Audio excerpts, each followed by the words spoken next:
Welcome back. So calculate the number of oranges Salma was supposed to buy initially. Calculate the number of oranges Salma was sent by her mother. That is. So how many oranges was she supposed to buy? Because she bought 3 more instead. So let the oranges,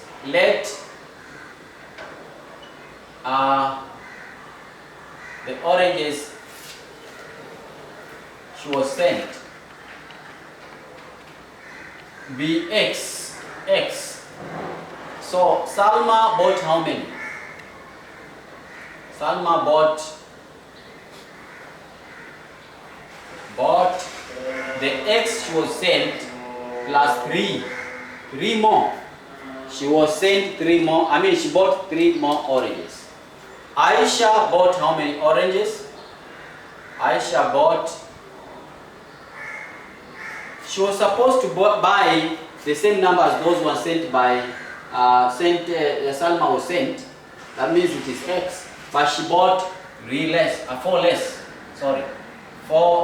So x minus 4. Those are the oranges that each one of them bought instead.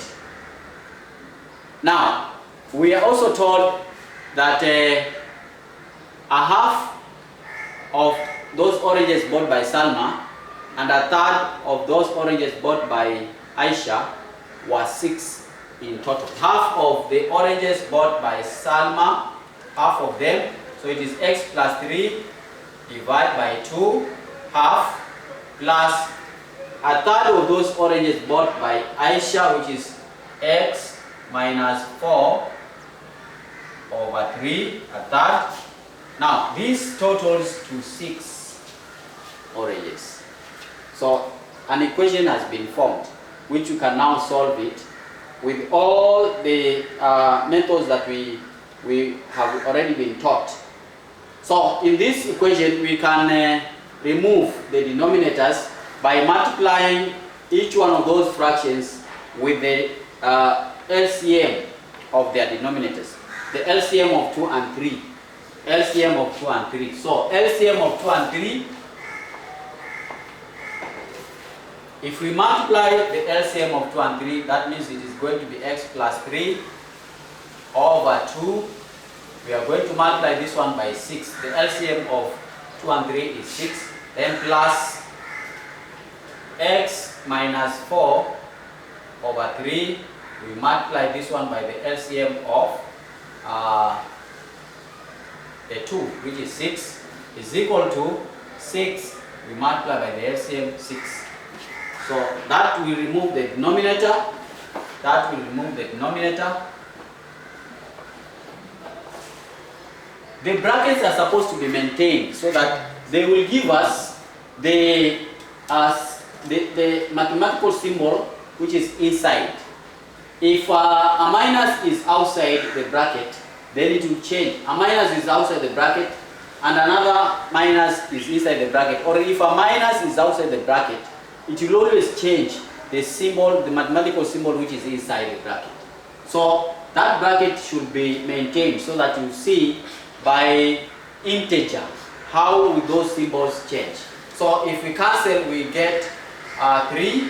So 3 multiplied by x is 3x. Plus 3 multiplied by 3 is 9. Plus, if we cancel, there we get 2.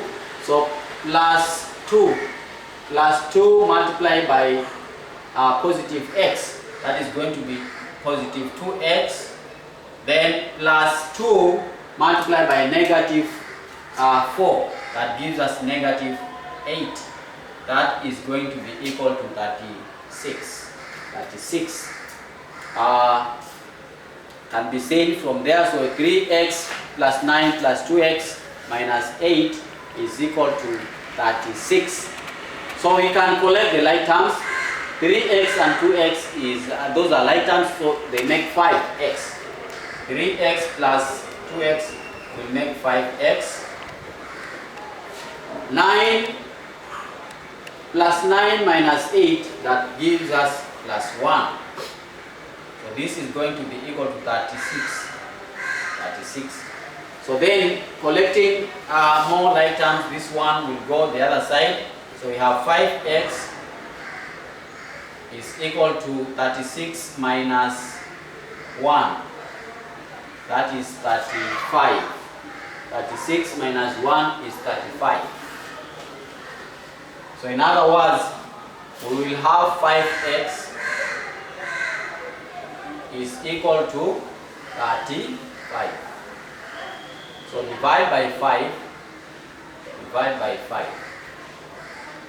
X is equal to 7.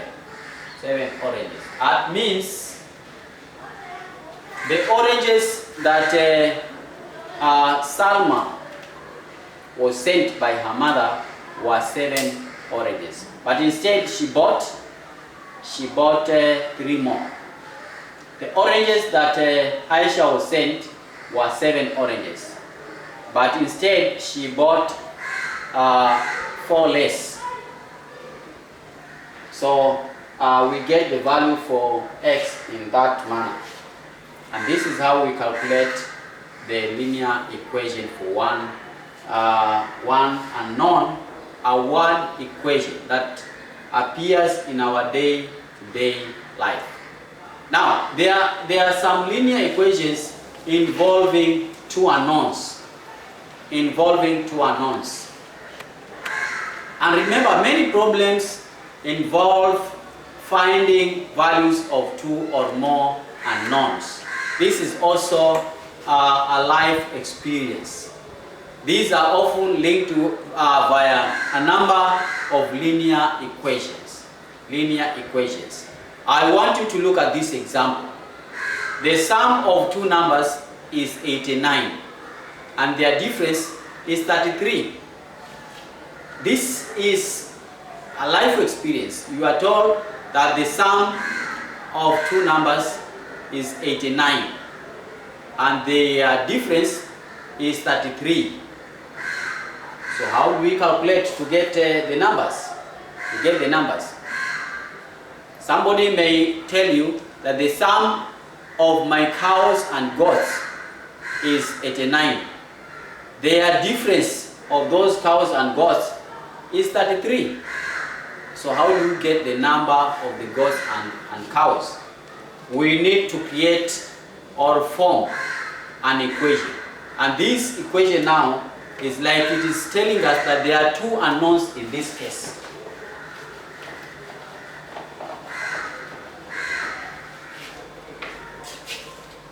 So let the larger number, you can say, let the larger number be x. Let the large number be x. Then the smaller number will be y.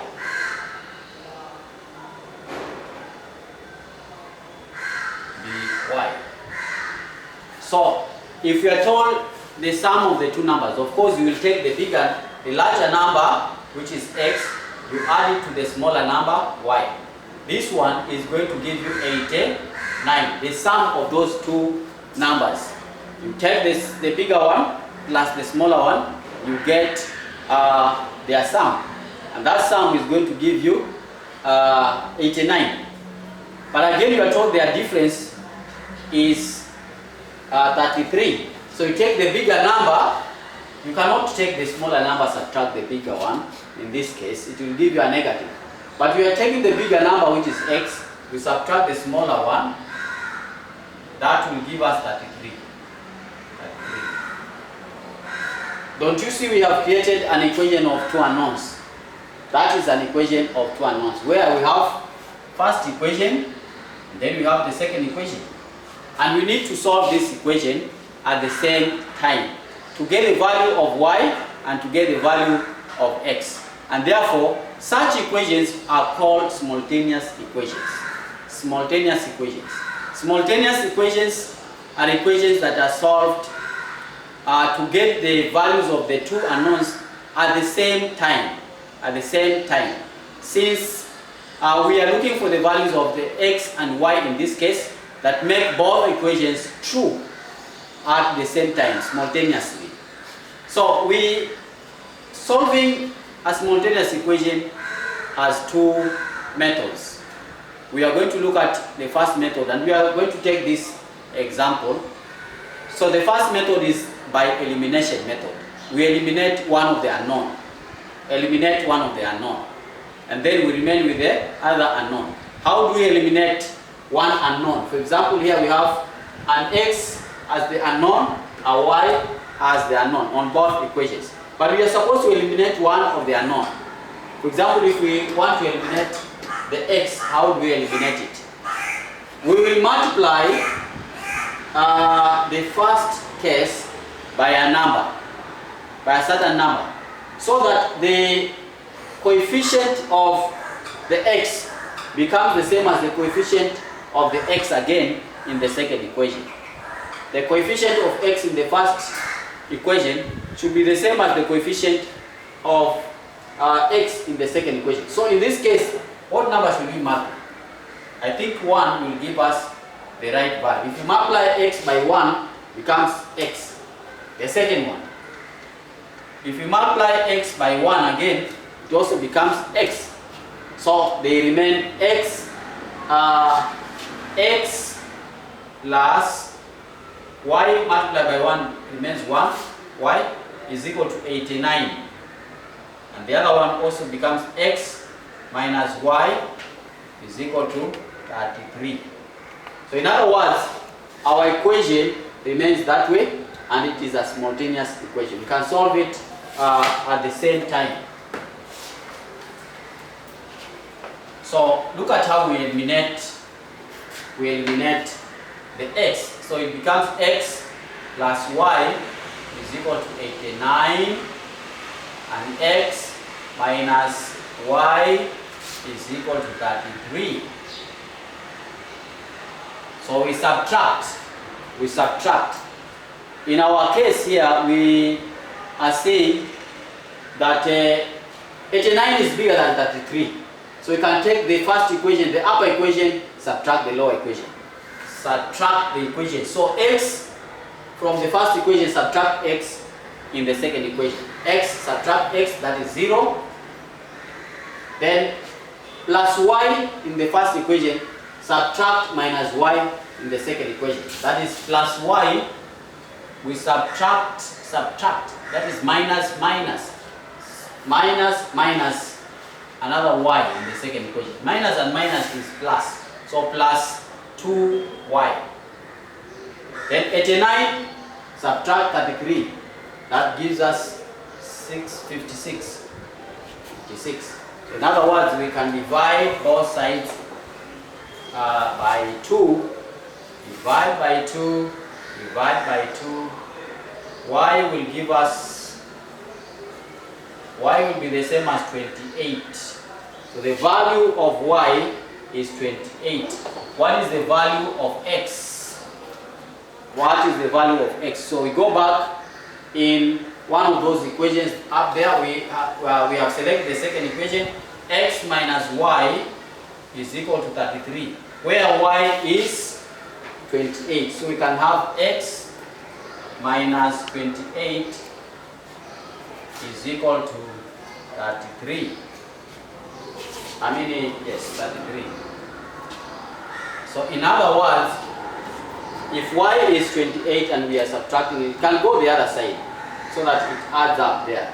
So it will be, x will be the same as 28 plus 33. That one gives us 61. So the value of x is the same as 61. We will look at more simultaneous equations in our next lesson. But this is one of the examples of simultaneous equations. We will have more simultaneous equations which we are going to look at in our next lesson with more examples. Thank you very much.